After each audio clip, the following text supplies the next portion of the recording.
Assalamualaikum warahmatullahi wabarakatuh. Halo semuanya, perkenalkan nama saya Fadila dari tingkat 4A Polbangtan Bogor. Di video kali ini saya akan mempresentasikan hasil kegiatan praktikum mata kuliah konservasi tanah dan air. Yuk kita simak videonya. Kegiatan praktikum konservasi tanah dan air ini terdiri dari 4 praktikum, yaitu pengambilan sampel tanah, identifikasi jenis-jenis erosi, tindakan konservasi tanah dan air secara vegetatif, dan pembuatan lubang resapan biopori. Praktikum yang pertama yaitu pengambilan sampel tanah. Tanah merupakan salah satu sumber daya alam yang memiliki fungsi penting untuk kelangsungan hidup makhluk hidup dan ekosistem makhluk hidup. Jenis tanah dibagi menjadi 3, yaitu tanah basah, tanah lembab, dan tanah kering. Ketiga jenis tanah tersebut memiliki sifat dan karakteristik yang berbeda-beda. Pengambilan contoh tanah merupakan tahapan penting untuk mengetahui sifat-sifat fisik tanah yang akan diuji di laboratorium, di mana contoh tanah yang diambil harus mewakili lahan yang akan dikembangkan, karena hasil uji tanah tidak akan berarti jika contoh tanah yang diambil tidak mewakili area lahan. Tujuan dari pengambilan sampel tanah yaitu mengetahui tata cara dan pola pengambilan sampel tanah di lahan sawah dan lahan kering yang dilaksanakan pada tanggal 8 November 2021 di Kecamatan Seberang Ulu 1, Kota Palembang, dengan alat dan bahan yang digunakan cangkul, kantong plastik, ember, handphone, dan pisau. Adapun cara pengambilan sampel tanah pada lahan sawah meliputi pembersihan areal dari rumput-rumput yang terdapat di pengambilan sampel. Lalu, tanah dicangkul membentuk huruf V dengan kedalaman 20 cm. Kemudian, tanah diambil secara perlahan dengan cangkul setebal 1,5 cm. Bagian sisi kanan dan sisi kiri dipotong masing-masing 5 cm menggunakan pisau. Lalu sisakan pada bagian tengah.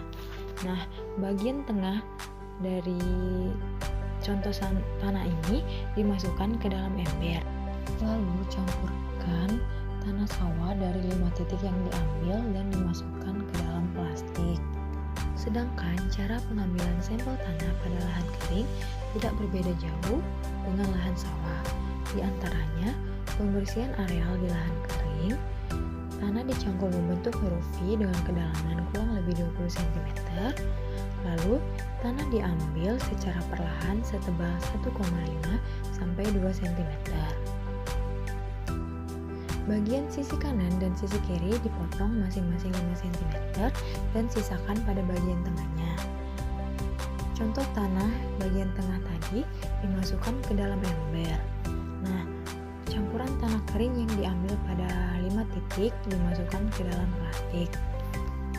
Praktikum yang kedua yaitu identifikasi jenis-jenis erosi yang dilatar belakangi oleh tanah yang seringkali mengalami tekanan karena peningkatan jumlah manusia, di mana tekanan tersebut telah menyebabkan penurunan mutu tanah yang mampu mengurangi kemampuan tanah untuk berproduksi. Penurunan mutu tanah ini disebabkan oleh proses pencucian hara dan proses erosi tanah yang mengutamakan lahan-lahan yang tidak memiliki bentuk vegetasi. Erosi diartikan peristiwa hilangnya lapisan tanah atau bagian-bagian tanah di permukaan. Erosi dapat menimbulkan kerusakan pada tanah maupun pada tempat tujuan akhir tanah yang terangkut di endapan. Tujuan dari praktikum ini adalah mengidentifikasi jenis-jenis erosi dan mengetahui faktor-faktor terjadinya erosi di lokasi pengamatan. Sedangkan waktu dan tempat dilaksanakannya pada hari Senin 4 Januari 2022 di sekitaran kampus Polbangtan Bogor, Kota Bogor. Adapun alat dan bahan yang digunakan adalah kamera dan handphone untuk mendokumentasikan erosi dan laptop sebagai penyusunan laporan. Dari hasil pengamatan jenis-jenis erosi di lokasi, didapatkan hasil jenis-jenis erosi yaitu yang pertama, erosi alur. Erosi alur terjadi karena adanya proses erosi dengan sejumlah saluran kecil dan terjadi pada lahan pertanian yang baru saja diolah. Alur-alur tersebut terbentuk karena adanya daya tahan tanah terhadap pengaruh tenaga erosi oleh aliran perluapan yang tidak merata. Yang kedua, erosi parit. Nah, erosi ini hampir sama dengan erosi alur, tetapi yang membedakannya yaitu alur yang berbentuk sangat besar dan tidak dapat lagi dihilangkan dengan upaya pengolahan tanah karena diakibatkan oleh pembentukan depresi pada lereng, di mana tanaman penutup di atasnya hilang dan parit akan membawa air selama dan setelah hujan. Yang terakhir yaitu longsor, di mana tanah longsor merupakan pemindahan tanah yang terjadi bersamaan dengan volume yang besar akibat penjenuhan kandungan air tanah dan adanya lapisan kedap air berupa bidang gelincir. Dari pengamatan tersebut dapat diketahui faktor-faktor penyebab erosi yaitu iklim berupa curah hujan dan angin, topografi berupa kemiringan dan panjang lereng, vegetasi, tanah, dan manusia. Praktikum yang ketiga yaitu tindakan konservasi tanah secara vegetatif. Konservasi tanah merupakan usaha untuk menempatkan setiap bidang tanah dengan cara penggunaan yang sesuai dengan kemampuan lahan untuk mencegah kerusakan tanah dan mengurangi laju erosi. Metode konservasi tanah terdiri dari metode vegetatif, metode mekanik, dan metode kimia. Metode vegetatif merupakan salah satu cara konservasi tanah dengan memanfaatkan tanaman ataupun sisa tanaman untuk mengurangi erosi. Praktikum tindakan konservasi secara vegetatif perlu dilakukan guna mengidentifikasi tindakan konservasi apa saja yang sudah dilakukan di lokasi pengamatan. Tujuan dari praktikum ini yaitu mengidentifikasi jenis-jenis tindakan konservasi tanah secara vegetatif di lokasi pengamatan. Praktikum ini dilaksanakan pada hari Selasa, 11 Januari 2022 yang berlokasi di sekitaran kampus Polbangtan Bogor, Kota Bogor. Alat dan bahan yang digunakan ialah kamera atau handphone untuk mendokumentasikan dan laptop sebagai penyusunan laporan. Adapun hasil pengamatan yang pertama yaitu tanaman lorong. Secara keseluruhan berbentuk lorong berupa tanaman legum yang berfungsi sebagai tanaman pagar. Kemudian tanaman pertanian ditanam pada lorong-lorong di antara barisan tanaman pagar. Yang kedua, agroforestry sederhana, di mana pada pengamatan ini terdiri dari satu jenis tanaman hutan dan tanaman semusim, yaitu pohon kelapa, pohon nangka, kacang, dan pohon karet. Dan yang terakhir, tanaman pagar. Pada pengamatan ini yaitu tanaman kenikir yang mempunyai kelebihan menekan erosi dan menambah penghasilan karena dapat dijual. Kenikir bermanfaat untuk kesehatan. Praktikum yang terakhir yaitu pembuatan lubang resapan biopori. Biopori adalah pori-pori berbentuk lubang yang dibuat oleh aktivitas fauna tanah atau akar tanaman. Lubang resapan biopori berfungsi untuk meningkatkan daya resapan air untuk mengatasi banjir. Selain itu juga dapat mengubah sampah organik menjadi kompos. Penempatan lubang resapan biopori dilakukan di lokasi di mana air secara alami akan berkumpul ke tempat lubang resapan berada.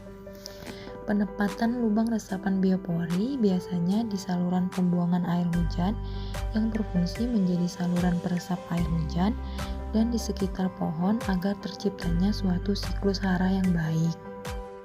Tujuan dari praktikum ini yaitu mengerti dan memahami proses serta mekanisme pembuatan lubang resapan biopori, mampu melaksanakan pemeliharaan lubang resapan biopori, serta memahami fungsi, keunggulan, dan manfaat pembuatan lubang resapan biopori terhadap lingkungan. Waktu dan tempat pelaksanaan praktikum ini dilaksanakan pada hari Rabu 24 November 2021 di kampus Polbangtan Bogor dengan alat dan bahan yang digunakan, alat tulis dan alat ukur, bor tanah, botol bekas yang dilubangi, sampah organik, kamera atau handphone, dan pisau. Adapun tahapan pembuatan lubang resapan biopori yaitu persiapkan alat dan bahan yang akan digunakan. Buat lubang dengan kedalaman kurang lebih 50 cm sampai 1 meter atau disesuaikan dengan tinggi botol bekas dengan menggunakan bor tanah. Isi botol bekas dengan sampah organik seperti daun-daunan kering. Lapisi lubang dengan menggunakan botol bekas yang telah diisi dengan sampah organik tadi.